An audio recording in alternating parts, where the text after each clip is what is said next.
Alhamdulillah wa syukurillah wa ni'matillah. Sebagai seorang hamba, tak boleh kita berputus bersyukur kepada Allah. Baik lisan kita dengan mengucapkan Alhamdulillah, fikir dan hati kita menguatkan atas apa yang kita ucapkan tadi atas pujian kepada Allah. Karena dia Allah Subhanahu wa ta'ala zat yang maha sempurna atas Allah kita manusia sebagai sempurna atas kebenaran yang kita tersedia. Apapun semua yang kita rasakan, kenikmatan yang kita dapatkan hari itu semuanya kita dari Allah Subhanahu wa ta'ala. Jadi Allah Subhanahu wa ta'ala tidak menghendaki sedikit pun balasan finansial kepada kita. Hari ini kita dokter penyakit mata butuh biaya berapa? Sakit gigi, sakit tangan, dan berbagai macam banyak yang kita harus keluarkan biaya, waktu, dan macam-macam prosedur, langkah-langkah kita untuk merawat kita punya badan. Untuk apa? Untuk memulihkan saja. Sedangkan Allah Subhanahu wa ta'ala bukan memulihkan, tapi Dia yang beri kepada kita semua kenikmatan. Terkadang kita heran melihat orang saudara kita atau orang-orang yang ahli dalam membuat pesawat terbang misalnya. Tidak terkesima, tidak terlena, hingga kita mengatakan begitu takut. Tapi kita jarang kita ingat bagaimana Allah Subhanahu wa ta'ala menciptakan burung yang terbang. Begitu banyak, ribuan, jutaan burung. Dan sudah ribuan tahun ini terjadi. Siapa yang membuat burung tanpa mesin, tanpa minyak, tanpa aftur, tapi dia bisa terbang kemana-mana? Allah. Kita heran terbangnya pesawat begitu tinggi, kok bisa? Tapi apa kita? Dengan takut dengan Allah Subhanahu wa ta'ala menciptakan langit jauh lebih tinggi daripada pesawat yang terbang. Hingga hari ini tidak ada satupun manusia yang bisa menghitung berapa ketinggian antara bumi dengan langit dunia ini, Pak. Langit dunia, belum lagi yang pertama, apalagi sampai langit ketujuh. Maka Allah Subhanahu wa ta'ala suruh kita ingat kepada Allah. Allazina yazkuruna Allah, yaitu orang-orang yang selalu ingat kepada Allah. Zikir di sini adalah ingat. Selain ingat bagaimana hebatnya Allah, ciptaan Allah, mahanya Allah. Dia kadang dia berdiri berjalan. Wa qu'udan, dan kadang dia duduk sekalipun. Wa ala junubihim, kadang berbaring, kadang istirahat juga selalu ingat kepada Allah. Ketika dia hamba-hamba ingat kepada Allah, barulah dia menyaksikan kehebatan Allah. Rabbana ma khalaqta hadza batila. Ya Tuhan, ya Allah, begitu hebatnya dalam menciptakan ini semuanya Allah.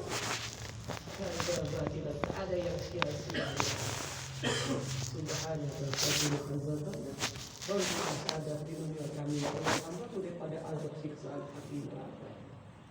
La ilaha illallah. Salawat dan salam kepada junjungan Nabi besar Muhammad sallallahu alaihi wasallam. Muhammad sallallahu alaihi wasallam adalah manusia yang paling mulia, manusia yang paling agung di antara manusia yang Allah ciptakan paling mulia. Bahkan paling mulia di antara para nabi-nabi yang Allah hantarkan. Di mana kemuliaan Rasulullah? Kemuliaan Rasulullah SAW. Sampai satu saat Rasulullah SAW pernah berdoa. Iza kana yaumul qiyamah, kata Rasulullah. Ketika Nabi pada zaman sufi'at, aku akan punya kekuatan, aku memberikan kewenangan untuk memberikan syafaat kepada umatku. Aku akan berdoa kepada Allah, ya Allah, ya Rabbi, adkhilil jannah, masuk ke dalam surga. Man kana fi qalbihi orang yang punya iman walaupun sebesar biji sawi, ya Allah, masukkan ya Allah. Kemudian mereka masuk dalam surga.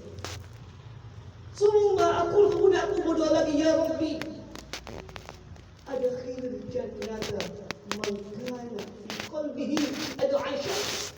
Orang yang punya iman sekecil apapun masukkan ke iman. Kenapa yang Rasulullah ini satu-satunya yang manusia yang menyaksikan bagaimana dia surga dan dirinya hidup neraka. Kita bayangkan, kita kiaskan kalau kita jalan ke suatu tempat dan itu melihat keindahan, kan, keasikan, hiburan yang menyenangkan, sedap di tembak mata, nyaman di hati rasanya, enak kali. Suatu saat kita ingin berbagi rasanya kepada yang lain, kepada keluarga kita, kepada anak kita dan sebagainya. Kita bilang, nak, kapan saudaraku atau kerabat kita ke sana? Enak loh, asik. Kita akan ajak dia. Kita ketemu, kapan ke sana lagi? Demikian juga ketika suatu saat kita ke suatu tempat, ada suatu perkara yang mengerikan. Misalnya ada satu orang maling, Pak. Ada satu orang rampok, satu orang begal, satu orang macam-macam. Dipukul oleh massa, dihajar gak dikasih ampun, kemudian dibakar hingga tewas itu. Kalau dia punya perasaan, Pak, ya Allah, inilah sikapnya kalau dia maling, ya. Kalau dia rampok, dia begal, ajak dia. Kita terdiam, kita bawa pulang ke rumah, bicara sama anak istri kaum kerabat kita. Jangan sampai ada maling, jangan sampai merampok begal. Ngeri aku menyaksikannya, jangan sampai. Kita terdiam, Pak, jangan sampai terjadi kepada orang-orang terdekat kita minimal. Rasulullah SAW, ya Allah Subhanahu wa ta'ala ni'matkan. Allah undang langsung, Allah suruh malaikat Jibril menemani Rasulullah untuk berkeliling menengok bagaimana indahnya surga, bagaimana namanya surga yang tak pernah dilihat oleh mata manusia sekalipun sampai kiamat, yang tak pernah dirasakan manusia sampai kiamat. Maka Rasulullah pun ketika balik ke dunia ingin bagaimana supaya aman. Ia ada khulujana masuk ke surga. Ingin semua manusia, Pak. Bukan hanya sahabat, semua manusia masuk ke surga. Demikian juga ketika Rasulullah melihat dirinya alam neraka, ada yang dipotong-potong, ada yang disangkan berbagai macam maksiat yang dibuat, kemungkaran, kefasatan, dikarenakan berbagai macam perintah Allah yang tidak dilaksanakan. Dan itu tidak berkesudahan. Orang paling dipukul, dibakar, mati, selesai. Ini kalau di neraka tidak ada matinya, siksaan demi siksaan, yang ada jeritan, pakaian. Dan Rasulullah manusia sangat kuat perasaan, sangat peka perasaan. Masya Allah, Rasulullah pulang, jumpa umat, jumpa siapapun, sampai seperti orang gila Rasulullah mengajak. Sampai tamu haika ya Abu Sufyan, wahai Abu Sufyan, ya kan? Aku ni kata Rasulullah diutus untuk kepada dunia dan akhirat. Faslimu taslamu. Masuk Islamlah kau. Ini maksud Islam sini Pak. Akui Allah sebagai Tuhan dan laksanakan perintah Allah. Aslamu maka engkau akan selamat. Itu hari-hari dibuat Rasulullah. Hari-hari siang malam laila wa nahar. Bukan 3 hari Pak. Bukan 40 hari. Bukan 40 laila wa nahar. Apa punya harta? Ya Khadijah, apa harta kita bisa buat? Beri simpulan. Dia senang dia, terbantu dia.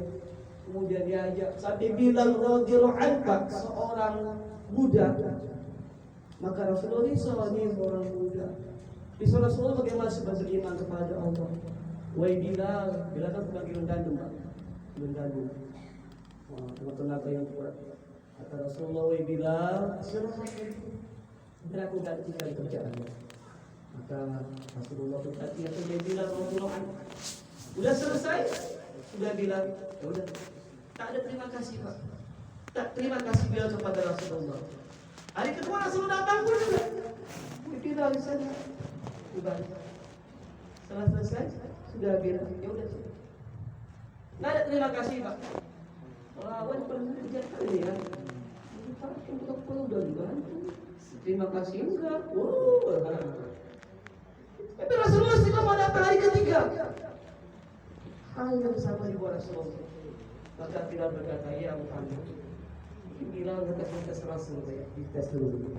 Mereka ngamuk enggak? Makanya kita suka Muhammad ya. Apa mau dia?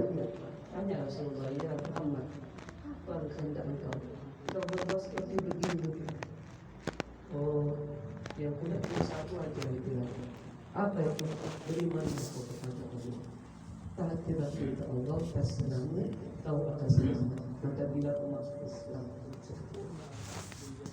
Allah macamlah pengorbanan Rasulullah. Oh kita bahas nggak habis-habis surga bagian kan. Bapak dan Ibu sekalian yang Allah Subhanahu Wa Taala. Allah Subhanahu Wa Taala mengantarkan kita ke dunia ini hanya ada uji saja sama Allah. Ya Pak. Inna dunya khuliqat lakum. Bisa berdiskusi kata Allah. Dunia ini Allah ciptakan buat kita manusia. Inna dunya sesungguhnya dunia kata Allah khuliqat lakum, kuciptakan buat kalian manusia. Nah, kita buktikan Allah ciptakan daratan yang kita injak hari ini, kita bangun rumah kan buat kita. Allah ciptakan di daratan ada tumbuh-tumbuhan, kita makan sayur-sayuran, buah-buahan buat kita. Ada binatang ternak, ayam, kambing, lembu, sebagainya. Lembu buat kita buat lembu Pak. Coba kalau kita buat lembu Pak, ajak kita Pak. Tiap tahun kalau kita potong lembu Pak, lembu potong kita. Allah kibatkan, Allah kasih akal cepat. Soalnya lembu kasih akal Pak, dikasih otak. Maka tiap tahun kan kita bermusyawarah korban, bermusyawarah siapa tadi kan? Begitu. Allah ciptakan lagi lautan, samudra yang lebih luas daripada daratan. Berapa banyak, berapa miliar, berapa triliun ikan yang diambil. Tak ada habis-habisnya. Siapa yang membuat? Siapa yang ngasih rezeki? Siapa yang menciptakan? Siapa yang berkata sampai maka tinggi bulannya, ada matahari, ada bulan, ada bintang, ada hujan dan sebagainya buat kita manusia.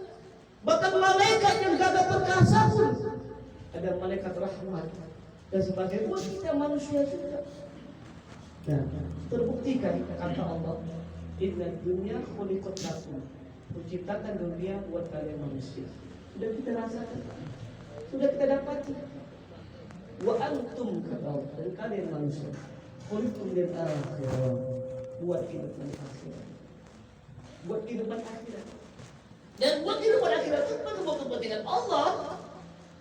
Buat kehidupan akhirat itu buat kita juga loh Pak. Seandainya kita di dunia ini semua taat kepada Allah tanpa kecuali, Pak, Allah enggak ada keuntungan sama Allah. Enggak ada keuntungan sama sedikit pun. Sebaliknya semua orang beriman ingkar sama Allah.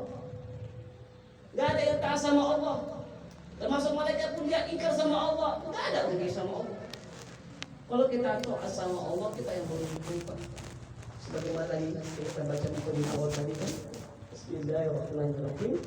Man 'amila shalihan min dzakarin aw untha. Barang siapa yang mengamalkan agama, mengamalkan amal soleh, mengamalkan perintah Allah, min dzakarin aw unsa, baik laki-laki ataupun wanita, bahwa mukmin dan yakin atas amal agama yang dilakukan, wala nuhyiyannahum, aku berikan kepada dia. Apa diberikan? Hayatan thayyibah, kehidupan yang hidup. Kebahagiaan manusia, kejayaan manusia, kesuksesan manusia hanya dengan mengamalkan amal-amal. Contohnya adalah zikrullah atau mu'inul qulub, hanya mengingat Allah pada waktu tenang. Dia berbalik hanya dengan merokok pada waktu tenang. Lain Pak, acur. Zikir Pak. Dengan sholat kita ada orang buat inna sholat akan ada fasyual munkar. Semua sholat itu yang betul-betul kita buat dengan ilmunya, dengan istiqomah, dengan ikhlas akan mencegah, akan menjauhkan perbuatan keji dan sebagainya. Allah Bapak sekalian, Allah Subhanahu Wa Taala menengok kepada manusia bukan hasilnya, tapi Allah Subhanahu Wa Taala menengok manusia ini ada nggak upaya, ada nggak kesungguhannya, ada nggak niatnya. Kalau tengok hasilnya Pak, sesoleh apapun kita nggak bisa mendandingi Nabi dengan sahabat, nggak akan bisa. Tapi kata masyarakat kita, seandainya hari ini Pak, satu orang sahabat hidup di tengah-tengah kita orang Muslim, satu orang sahabat hidup di tengah-tengah kita orang Muslim Pak, maka kita orang Muslim mengatakan ini sahabat, ini orang sejen, ini sahabat orang gila. Kenapa begitu? Karena sudah mentah selera dunia dalam diri sahabat. Nggak ada selera dunia Pak. Maaf Bapak ya. Tahu orang miskin pula, orang kaya dan orang miskin Pak. Jadi sahabat Nabi Pak, sampai mereka itu tak sempat bayar zakat. Tak sempat bayar zakat. Ada bisa dikatakan. Paling yukti untuk sahabat radhiyallahu anhu, zakat ini wajib dalam kaidah Islam. Dalam fikihnya ada aturannya. Apabila dipakai kaul di masa akal ya. Kenapa sahabat sampai tak bisa bayar zakat? Apa sahabat ini tidak punya usaha? Banyak usahanya. Apa sahabat ini ibadah pemalas? Rajin mereka. Jadi sahabat ini ketika mereka apa yang Allah berikan rezeki, berbagai macam pintu rezeki yang Allah berikan, mereka pekah dengan keluarganya, pekah dengan sahabatnya, pekah dengan saudaranya. Maka tidak mereka lalui sesuatu hal informasi yang berkaitan dengan mata mereka kesusahan sahabat yang lain. Maka tak tertumpu harta mereka, dapat lagi. Seandainya orang seperti itu di zaman sekarang, saya bilang gila ya. Nah, selera dunia bagi-bagi. Apa mau kayanya gitu? Apa mau susahnya? Jangan ke mobil lo, kita beli, gitu. Kenapa? Sahabat itu orang yang paham. Maka di dalam masyarakat, rujuknya dakwah, dikata masyarakat bukan kami, tapi sahabat. Rujuknya dakwah ini sahabat. Karena apa? Sahabatnya adalah manusia yang biasa, sama seperti kita.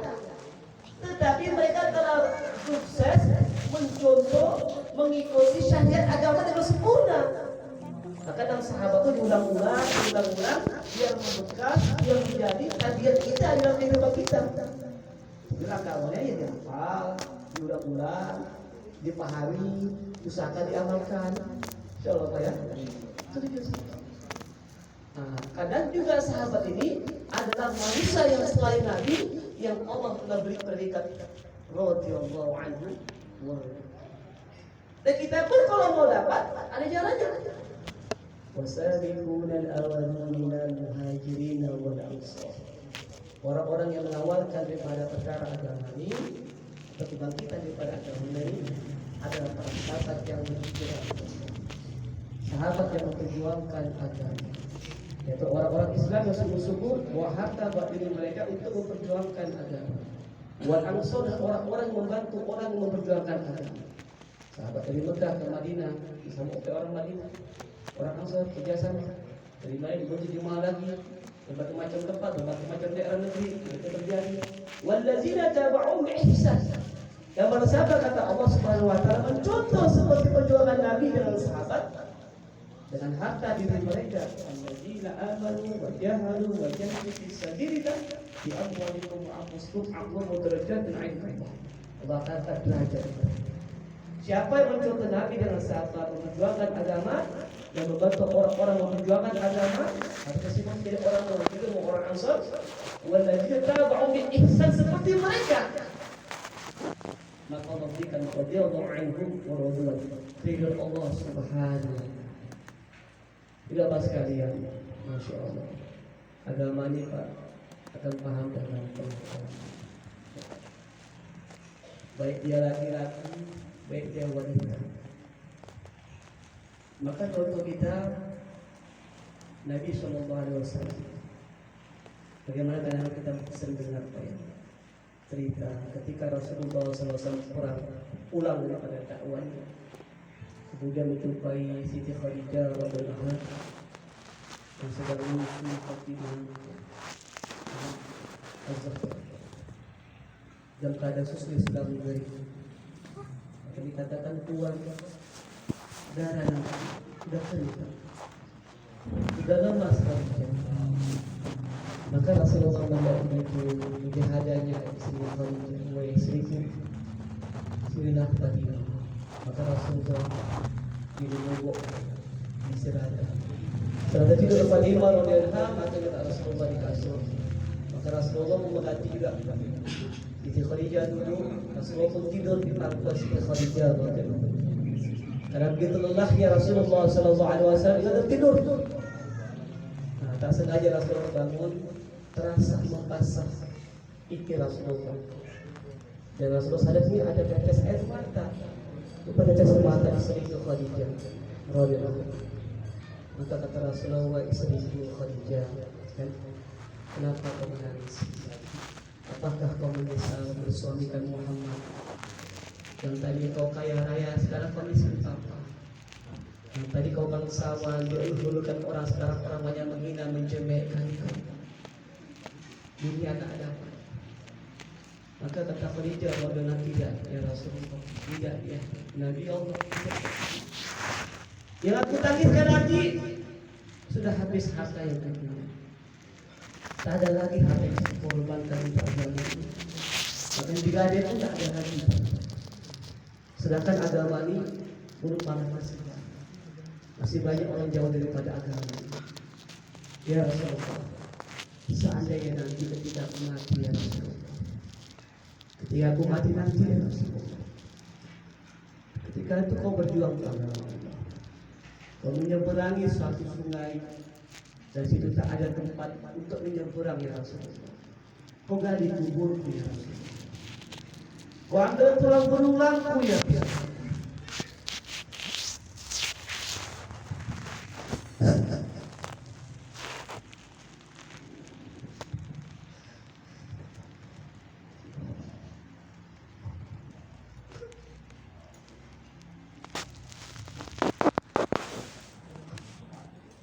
Ambil tulangku ya Rasulullah.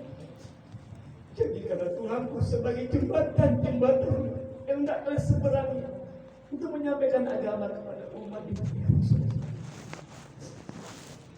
Begitulah ketulusan seorang wanita, seorang wanita gaya, seorang wanita yang risau atas umat ini Pak. Bagaimana agama ini selamat daripada asrafnya Allah? Bagaimana wujudnya agama dalam tiap diri manusia Pak? Nabi, sahabat, mereka Pak perjuangan agama bukan naik pesawat yang canggih kayak sekarang yang kita hadapi, bukan mereka naik kapal laut yang ahli seperti hotel yang kita alami. Mereka berbuat perahu yang mana perahu itu akan dihantam oleh ombak yang deras tercampak atau kemana-mana. 1.100 sahabat yang berangkat, cuma 2 orang yang selamat. Kita pergi yang selamat cuma 1-2 orang mungkin yang saya di jalan. Dan sahabat Nabi Pak, risau betul-betul risau, bukan hanya kata-kata yang risau, tapi sudah membekas di hati risau kepada umat. Rasa tanggung jawab kepada Allah. Kita hari ini Pak, memang bukan kata kita yang bukan orang kafir Pak. Tapi masih banyak sifat-sifat ingkar kekafiran di diri kita. Kita bukan orang munafik, Pak. Tapi kita masih nifak. Ada sifat munafik dalam diri kita. Kita bukan orang-orang musyrik, tapi kita sering menceritakan Allah hati pikiran kita. Begitu dalam rumahnya kita hari ini, Pak. Kita bisa belajar, Pak. Kita berusaha. Mudah-mudahan niat dan upaya usaha kita Allah terima. Allah jadikan asbab hidayah buat diri kita, buat orang tua kita yang telah meninggal, buat orang tua kita yang telah mendahului kita, yang telah korban untuk kita. Idza mata Adam inqata amal.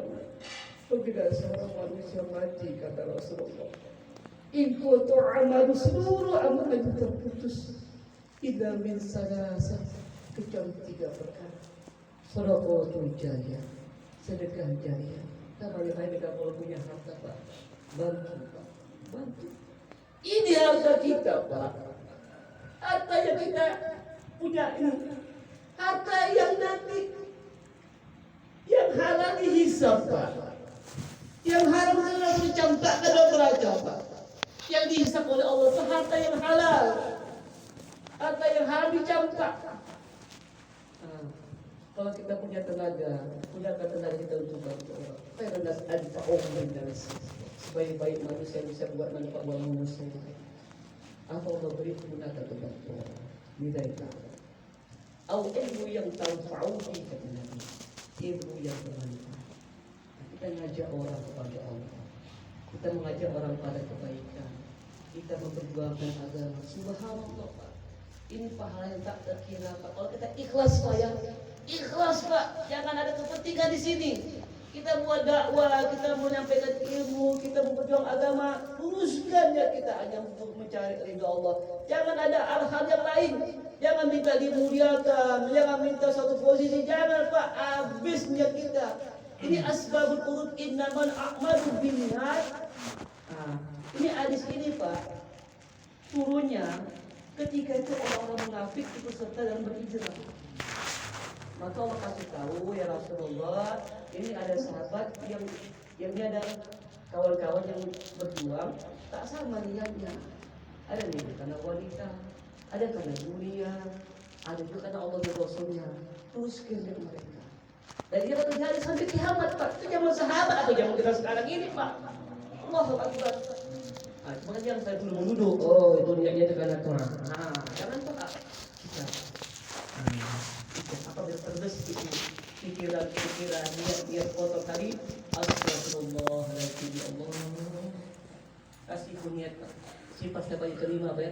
Kasih niat, luruskan niat. Banyak-banyak istighfar, punya Allah, luruskan niat, istiqomah dalam niat, insyaallah. Ya, Pak sekalian, ilmu yang bermanfaat. Awal solihan ya'ulah, anak yang soleh, yang mendoakan orang tua. Jadi amal-amal bapak sekalian, Pak, amal-amal kita sekalian yang kita ikhlas buat karena Allah, otomatis akan dapat sama almarhum dan almarhumah orang tua kita, Pak, di kubur sana, Pak. Amin. Amin ya rabbal alamin. Subhanallah, Pak. Betul, Pak sekalian. Begitulah pengorbanan Nabi, pengorbanan istrinya Nabi, pengorbanan sahabatnya. Masya Allah, Pak. Yang namanya dakwah tuh, memperjuangkan agama tuh sudah jadi maksud tujuan hidup mereka. Kita ini masih belajar. Kita masih belum belajar. Kita belum dai, belum.